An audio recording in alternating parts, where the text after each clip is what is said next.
বাংলাদেশে যত ধরনের বৈষম্য রয়েছে সবকিছুর বিরুদ্ধে 24-এর গণঅভ্যুত্থান সংঘটিত হয়েছিল। 3 দফা দাবির সঙ্গে সংহতি ব্যক্ত করছি। বাংলাদেশে যত মানুষ সাক্ষরতা অর্জন করেন, ন্যূনতম সাক্ষরতার মানদণ্ড যাদের হাত ধরে নিশ্চিত হয়, সেই মানুষেরাই আপনারা আমাদের সামনে এখন উপস্থিত হয়েছেন। সরাসরি আমাদের শিক্ষকেরা এখানে উপস্থিত রয়েছেন। বাংলাদেশের শিক্ষক সমাজ, বাংলাদেশের শিক্ষার্থী সমাজ দীর্ঘ সময় ধরে অবহেলিত অবস্থার মধ্য দিয়ে তাদেরকে দিন যাপন করতে হয়েছে। উন্নত বিশ্বে যেখানে প্রাথমিক শিক্ষকদের সব থেকে বেশি সুযোগ সুবিধার মধ্যে অন্তর্ভুক্ত করা হয়, সেখানে আমাদের দেশের শিক্ষকদেরকে আর্থিক এবং নানা ধরনের সুবিধার ক্ষেত্রে অনেক কমতিতে রেখে নানা ধরনের দুশ্চিন্তা এবং বৈষম্যের মধ্যে তাদেরকে এখানে রাখা হয়েছে। এই বৈষম্য সহ বাংলাদেশে যত ধরনের বৈষম্য রয়েছে সবকিছুর বিরুদ্ধে 24-এর গণঅভ্যুত্থান সংঘটিত হয়েছিল।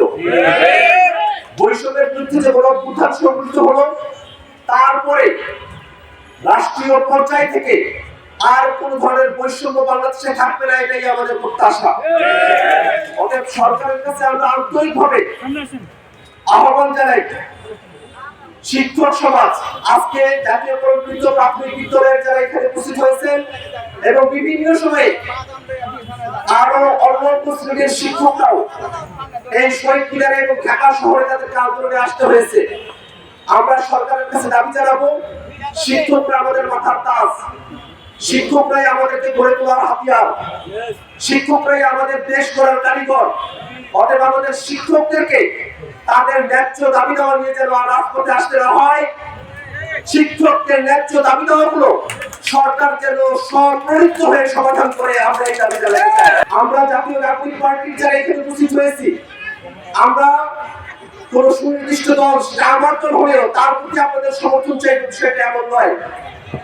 আমরা চাইব 24-এর যে অভ্যুত্থান সংঘটিত হয়েছে, সেই অভ্যুত্থানের বার্তাকে সারা বাংলাদেশের সকল শিশুর কাছে পৌঁছে দিতে বাংলাদেশের শিক্ষক সমাজ অগ্রণী ভূমিকা পালন করবে।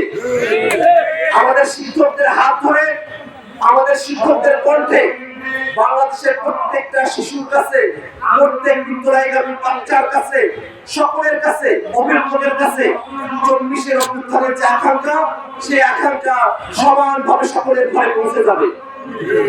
এই দায়িত্ব আমাদের শিক্ষকেরা পালন করবেন।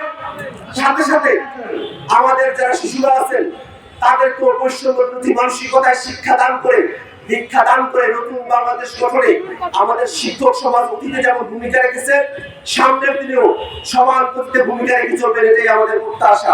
আমাদের শিক্ষক সমাজকে এই তপ্ত রোদের মধ্যে, এই গরমের মধ্যে, বৃষ্টির মধ্যে তাদের কিছু অনিশ্চয়তার মধ্যে থাকতে হচ্ছে।